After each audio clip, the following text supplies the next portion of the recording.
तो अब्दुल कयूम साहब, ये नूर आलम साहब, मुस्तफ़ा नवाज खोकर साहब, नदीम अफजल चंद साहब, फैसल करीम कुंडी साहब, ये वीडियो आपकी भी नज़र से गुजरी होगी, किस तरह से एक बुजुर्ग को तशद्दुद का निशाना बना रहे हैं। उन्होंने कुछ भी कहा हो, लेकिन इनका ये रवैया, ये जारहानापन ज़ेब देता है इन लोगों को। ये तमाम लोग अवाम के नुमाइंदे हैं। देखिए मेरे भाई, लड़ाई झगड़ा तो कभी भी कोई अप्रिशिएट नहीं कर सकता, और ना हाथापाई तो बहुत ज्यादती, ऐसे नहीं होना चाहिए। लेकिन इस हकारत को जन्म किसने दिया है?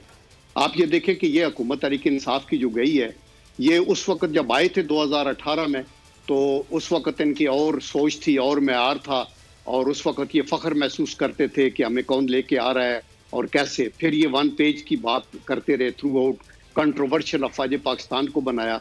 अभी फिर जब ये हुकूमत में रह के हुकूमत रिटेन नहीं कर सके बिकॉज इनकी कारकर्दगी अच्छी नहीं थी, तो अब जब बाहर गए हैं तो अभी ये हकारत के बीच, नफरत हर लेवल के ऊपर, सोसाइटी के अंदर, फैमिलीज के अंदर, मीडिया के अंदर, ना उस वक्त 2018 में इनके पास मेजॉरिटी थी, ना आज है, ना आइंदा होगी, मैं आपको अश्योर करता हूं। लेकिन महजब तरीके से अगर आपने जीतना है ना, तो आपको कारकर्दगी शो करनी होगी। अभी जो हुकूमत आई है वो एक इत्तेहाद की हुकूमत है, इनको भी लोग परखेंगे कि आपने क्या कार्रवाई की। अब्दुल कयूम साहब, लेकिन इस मामले को आप सियासी तौर पर क्यों ले रहे हैं? अभी तो ये रजिस्टर नहीं हो सका, ये कंफर्म नहीं है कि ये जो साहब थे कोई पाकिस्तान तहरीक इंसाफ के कारकुन थे। अगर ये एक आम शहरी थे, वो अपने जज्बात का इजहार इस सियासी सूरत हाल को देखकर कर रहे हैं, तो सियासतदानों को, अरकान असेंबली को इस तरह रिएक्ट करना चाहिए कि 4-5 लोग चढ़ दौड़ें अपनी से डबल उम्र के आदमी पर, बुजुर्ग पर, और इस तरह से उन्हें लाते घुसे मारें, धक्के दें, गिरा दें।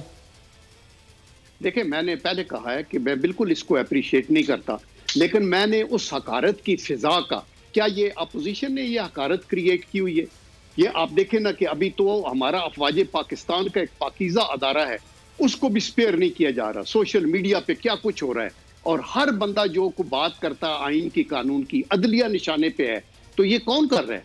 और इसके पीछे जब ये आपको फॉल्ट लाइन मिलती है तो आपका दुश्मन उसमें होता है। मुझे पता है तारीक इंसाफ के लोग मुहब्बे वतन लोग हैं, उसमें न्याजी साहब जैसे और बहुत से लोग, बहुत अच्छे लोग भी हैं।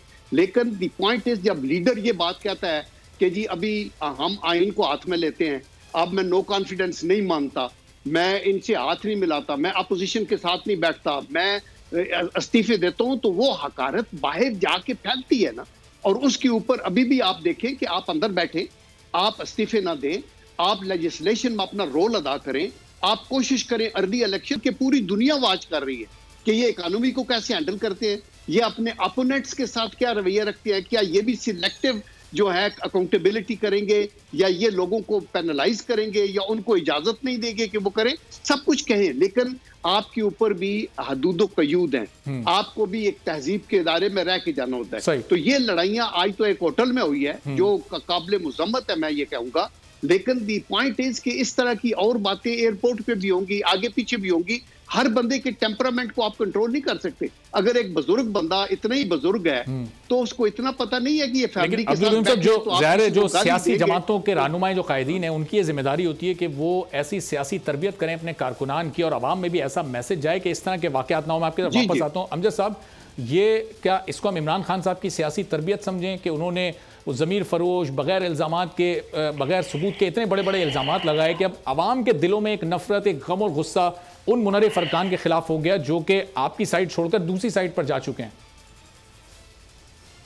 अरबाब, पहली तो बात है कि मैं समझता हूँ कि नूर आलम साहब जो मुनरिफ हुए हैं, उन्होंने एक सबसे बड़ा झूठ ये बोला है कि चूंकि पठान फैमिलियां कभी भी अपने पॉलिटिकल जो फ्रेंड्स हैं, जहाँ सारे पॉलिटिकल फ्रेंड्स इकट्ठे थे ना, खोकर साहब थे, चंद साहब थे और थे, तो वहाँ पे कौन सा किसी ने देखा ये फैमिली के साथ बैठे हैं? बुजुर्ग जरूर अपनी फैमिली के साथ बैठे थे। और 5 स्टार होटल में आपको भी पता है, जो 5 स्टार होटल में जाता है ना, तो उसकी अप्रोच सोचने की बड़ी मुख्तलिफ होती है। वो गाली गलोच नहीं देता और वो फिक्रे भी नहीं कसता। जरूर इनको देख के उन्होंने मुंह जरूर फेरा होगा कि ये लोटे हैं जिन्होंने पैसे लेके अपने को जमीर को बेचा है, अपने आप को बेचा है, तो तभी उन्होंने कोई रिएक्शन दिया होगा। और रिएक्शन भी उन्होंने पढ़े लिखे वे में दिया होगा, जिसका उन्होंने इतना बुरा मनाया। जो बिलावल साहब का जो खिताब था नेशनल असेंबली में, जो भाषण था कि जी हम तो पुराना पाकिस्तान वापस ले आए, तो ये पुराना पाकिस्तान ही है। हमेशा इन्होंने फाशिज्म को जो है वो हमेशा बढ़ाया है, और पाकिस्तान में इनका तो माटो ये है कि जी लोगों पे जिस तरीके के साथ लैंड ग्रैबर्स को, मिसमैनेजमेंट को, करप्शन को इन्होंने रवाज दिया है, इवन सिंध में भी, और अब इस्लामाबाद के एक 5 स्टार होटल में उन्होंने इसको दिखा दिया। आपको याद होगा कि वो किसके पैर अनड़ साहब थे जिनके पाँव के साथ इन्होंने बम बांध के उनसे पैसे वसूल किए थे। ये भी तारीख का हिस्सा है, अगर कोई माने या न माने। और अमजद साहब, ये जाहिर है कि सिर्फ इन बुजुर्ग को यहाँ तशद्दुद का निशाना नहीं बनाया गया, बल्कि इन्हीं के खिलाफ नूर आलम साहब ने जाकर करीबी थाने में मुकदमा भी दर्ज करा दिया है।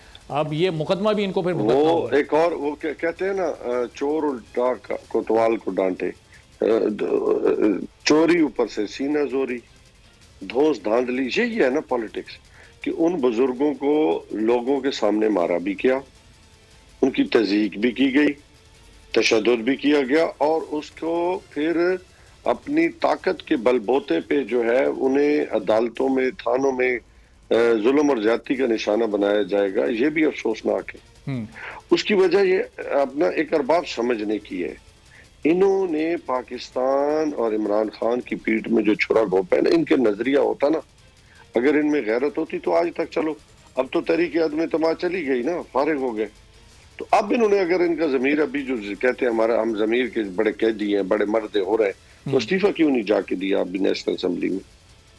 बने ना, जाए ना वहां इस्तीफा दें और अपने आप को एक नजरियाती सोच के हामिल लोगों की शामिल करें। पार्टी क्यों नहीं निकाल रही है इनको अभी? अब क्या कोई कानूनी रुकावट हायल है? पार्टी ने तो शोकाज, मैं बात सुने, पार्टी ने इनको शोकाज नोटिस भी दिए, और पार्टी ने जो फाइनल डायरेक्शंस थी उसके उन्होंने जवाब भी जमा कराए। अब उस शोकॉज के जवाब भी तो उन्होंने जमा कराए। नहीं, ये भागे हुए हैं, वहां से भागे हुए हैं। और दूसरा इसीलिए जो इन्होंने हॉर्स ट्रेडिंग की एक टेक्निक्स थी कि उसके बाद इलेक्शन कमीशन मेरे आज तक चले गए होंगे इनके रेफरेंसेस थ्रू जो है स्पीकर ऑफिस के, मेरी इतलात के मुताबिक। अच्छा।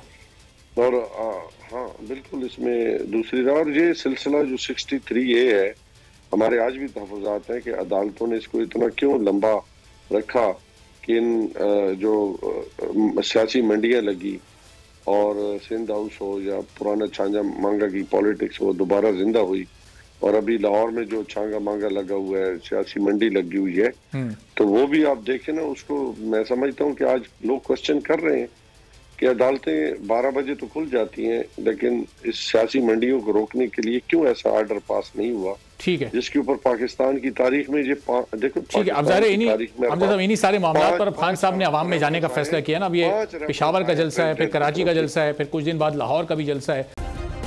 सब्सक्राइब करें और बेल दबाएं ताकि कोई खबर रह न जाए।